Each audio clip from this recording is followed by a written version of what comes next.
Hi అండి, welcome back to my channel Swathi travel diaries. ఇవాళ Swathi travel డైరీస్లో మీకు కాంచీపురం టెంపుల్స్ పార్ట్ 2 చూపిస్తానండి. చూసేయండి.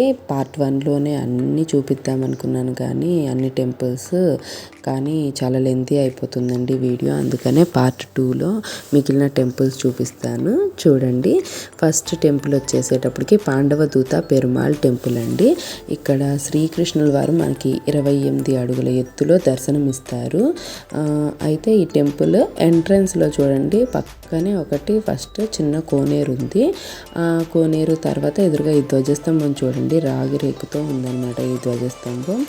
ఇక్కడ ఏంటంటే పాండవులు వనవాసం అరణ్యవాసం ముగిసిన తర్వాత పాండవులకి 5 ఊర్లు ఇవ్వమని చెప్పేసి కృష్ణుడు పాండవుల దూతగా దుర్యోధన సభకు వెళ్తాడండి. అక్కడ శ్రీకృష్ణుడికి దుర్యోధనకి మధ్యన వాదోపవాదాలు జరుగుతాయి. ఆ తర్వాత శ్రీకృష్ణుడు పాండవ దూతగా 28 అడుగుల ఎత్తులో తన విశ్వరూపాన్ని దర్శనమిస్తాడండి. ఆ ఘట్టం జరిగిన ప్రదేశం అంతా ఇదే. ఇది 108 శ్రీకృష్ణుడు 108 దివ్య దేశాలలో ఒకటి ఈ టెంపుల్. ఇక్కడ చూడండి, ఈ కోనేరు దగ్గర చిలకలు ఎలా కనిపిస్తున్నాయో, ఇక్కడ ప్యారెట్స్ బాగా ఉన్నాయండి. ఇక్కడ ఒక మిర్రర్ కనిపించింది, ఆ మిర్రర్లోంచి మేము నలుగురం అయితే సెల్ఫీ తీసేసుకున్నాము. కానీ ఈ టెంపుల్లో మాకు దర్శనం అవ్వలేదండి, లేట్ అయిపోయింది, ఓపెన్ చేయలేదు ఇంకా టెంపుల్. ఇలా ఉంటారండి స్వామివారు అయితే 28 అడుగుల ఎత్తులో ఇలా మనకైతే దర్శనం ఇస్తారు శ్రీకృష్ణుల వారు. నెక్స్ట్ టెంపుల్ వచ్చేసేటప్పటికి చిత్రగుప్తుని టెంపుల్ అండి. చిత్రగుప్తునికి అసలు మామూలుగా ఎక్కడ టెంపుల్స్ ఉండవు, ఇక్కడ మాత్రమే తమిళనాడులో ఉంది. ఇది 9వ శతాబ్దంలో చోళరాజులు నిర్మించారండి. కేతుగ్రహ ప్రభావంతో బాధపడే వాళ్ళు ఈ ఆలయంలో ఎక్కువగా పూజలు చేస్తారు. ఇక్కడ ఇలాగా 7 బాటిల్స్ ఇస్తారండి, ఆయిల్ బాటిల్స్. 50 రూపీస్ ఎంతో ఛార్జ్ చేశారు. ఇలా ప్రదక్షిణ చేస్తూ అందులో ఒక్కొక్క దాంట్లో ఆయిల్ పోస్తే మంచిది అని చెప్పేసి అంటారు. చిత్రగుప్తుల వారు అంటే మన పాపాలు లెక్కించేవారు కదా, మనం ఏమైనా కొన్ని పాపాలు చేసినా తగ్గుతాయనేమో, మేబీ నాకు అంత క్లారిటీగా తెలియదు. ఇలా అయితే ఆయిల్ పోసి ప్రదక్షిణలు అయితే చేస్తారండి. నెక్స్ట్ వచ్చే టెంపుల్ వచ్చేసి వైకుంఠ పెరుమాళ్ ఆలయం అండి. ఈ టెంపుల్ అయితే చాలా బాగుంది. దీంట్లో శిల్పకళ అయితే అసలు కన్నుల పండుగే. మీకు ఆర్కిటెక్చర్ ఇవి ఎక్కువ స్కల్ప్చర్ అవి ఇంట్రెస్ట్ ఉన్న వాళ్ళకైతే ఇలాంటి టెంపుల్స్ బాగా నచ్చుతాయండి. దీన్ని కూడా పల్లవులు నిర్మించారండి. కైలాసనాథ టెంపుల్ తర్వాత దీన్ని నిర్మించారు అని చెప్పేసి అంటారు. ఇక్కడ కూడా ఇసుక రాతితో నిర్మించారండి ఈ టెంపుల్ని కూడా. తర్వాత ఇది ఆర్కియలాజికల్ డిపార్ట్మెంట్ వారి ఆధ్వర్యంలో ఉంది. ఇక్కడ ఇంకొక స్పెషల్ ఏంటి అంటే ఈ టెంపుల్లో వెంకటేశ్వర స్వామి కూర్చొని ఉంటారండి. అసలు ఎంత బాగుంటుందంటే, అన్ని చోట్ల నిలుచొని ఉన్న వెంకటేశ్వర స్వామిని చూస్తాం కదా, ఇక్కడ అలా కూర్చొని ఉన్న వెంకటేశ్వర స్వామి విగ్రహం చూస్తే అసలు ఒళ్ళు పులకరించిపోతుంది అనమాట. అట్లా అంత బాగుంటుంది. ఇంకోటి ఏంటంటే ఇది 3 అంతస్తుల్లో ఉంటుందండి ఈ టెంపుల్. ఫస్ట్ అంతస్తులో వెంకటేశ్వర స్వామి కూర్చొని ఉంటారు, సెకండ్ అంతస్తులో శేషపాన్పుపై పడుకొని ఉంటారు, 3వ అంతస్తులో నుంచొని ఉంటారు. అయితే మొదటి అంతస్తు ఎనీ టైము దర్శనానికి అవైలబుల్గానే ఉంటుంది. కానీ మధ్యలో అంతస్తు శేషతల్పం మీద పడుకున్నది మాత్రం వైకుంఠ ఏకాదశి రోజు మాత్రమే అలో చేస్తారండి భక్తుల్ని. ఇంక 3వ అంతస్తులోకి మాత్రం ఎవరిని అలో చేయరు. ఇదండి ఈ టెంపుల్ది స్పెషల్ అయితే. ఇంకోటి ఈ టెంపుల్లో శిల్పకళ అయితే చాలా బాగుంటుందండి. బయట కూడా చాలా ప్రశాంతంగా ఉంటుందండి టెంపుల్లో. మనం హర్రీ బరీ లేకుండా ప్రశాంతంగా చూసుకోవచ్చు అంటే మాత్రం చాలా బాగుంటుంది ఈ టెంపుల్ అయితే. చాలా ప్రశాంతంగా కూడా ఉంటుంది. మేము ఈవినింగ్ అయింది టెంపుల్కి వెళ్ళేటప్పటికి, అందుకే లైటింగ్ అయితే మ్యాక్సిమం తగ్గిపోయింది. నెక్స్ట్ టెంపుల్ వచ్చేసేటప్పటికి అత్తి వరదరాజస్వామి టెంపుల్ అండి. ఇది 108 విష్ణుమూర్తి 108 దివ్య దేశాల్లో ఒకటి ఈ టెంపుల్. ఇది స్వామివారిని అత్తి కాండంతో విశ్వకర్మ రూపొందించారు, అందుకని ఈ స్వామిని అత్తి వరదరాజస్వామి అని అంటారు. ఈ టెంపుల్ అయితే చాలా విశిష్టమైందండి. కృతయుగంలో బ్రహ్మ, త్రేతాయుగంలో గజరాజు గజేంద్రుడు, ద్వాపర యుగంలో బృహస్పతి, కలియుగంలో ఆదిశేషుడు, ఆల్వారులు, శ్రీరామానుజాచార్యులు, శ్రీ ఆదిశంకరాచార్యులు మరెందరో ఇక్కడ స్వామిని సేవించారని చెప్పి పురాణాలు చెప్తున్నాయండి.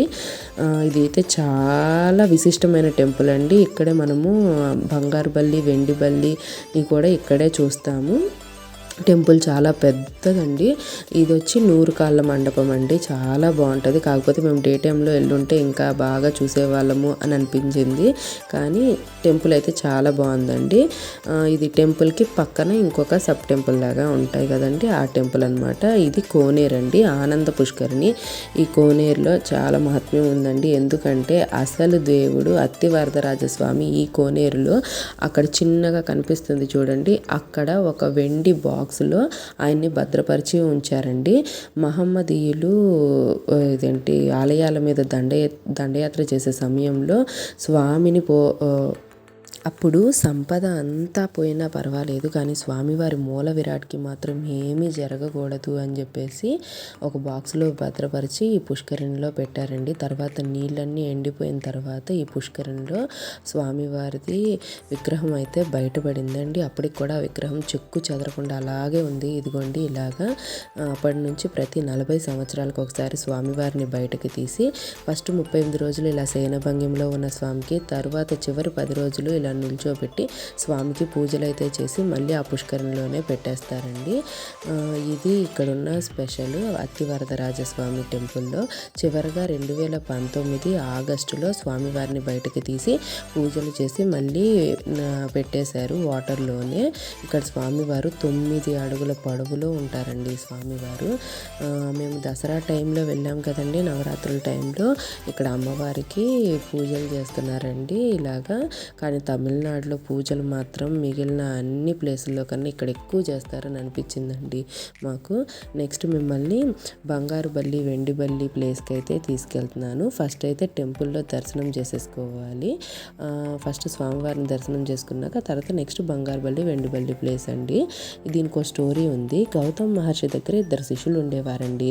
వాళ్ళు మహర్షి గారికి అవసరమైన పుష్పాలు అన్నీ ఏర్పాటు చేసేవాళ్ళు. ఒకనాడు వారు ఏర్పాటు చేసిన నీటిలో ఒక బల్లి పడింది. కోపగించిన స్వామి వాళ్ళిద్దరిని బల్లులుగా అవ్వమని శపించారట. తరువాత అత్తిగిరి వెళ్ళి స్వామిని సేవించమని శాప విమోచనం తెలిపారట.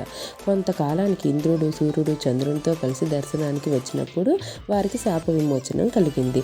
అప్పటి నుంచి ఆ రూపాలను ఇక్కడ ఏర్పాటు చేసి వాటిని తాకితే సమస్త దోషాలు పోయి ఆరోగ్యవంతులుగా అవుతారని చెప్తారండి. అందుకే ఇక్కడ సూర్యుడు చంద్రుడు విగ్రహాలు అవి కూడా ఉంటాయి.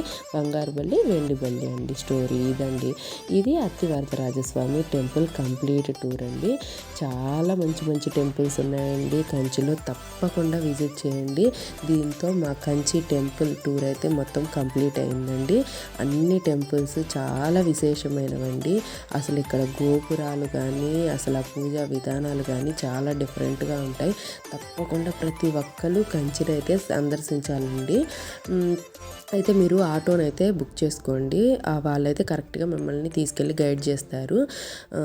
ఎందుకంటే ఏ టైంలో టెంపుల్స్ ఓపెన్ ఉంటాయి వాళ్ళకే తెలుస్తాయండి. థ్యాంక్స్ ఫర్ వాచింగ్ అండి. నా temple Kanchipuram temple part 1 part 2 complete అయింది. మీకు కనుక ఈ వీడియో నచ్చితే లైక్ చేయండి, సబ్స్క్రైబ్ చేయండి. మేము నెక్స్ట్ మహాబలిపురం వెళ్ళామండి. కాంచీపురం అయిపోయిన తర్వాత నెక్స్ట్ డే మార్నింగ్ నెక్స్ట్ ఆ వీడియోతో మీ ముందుంటాను. నమస్తే.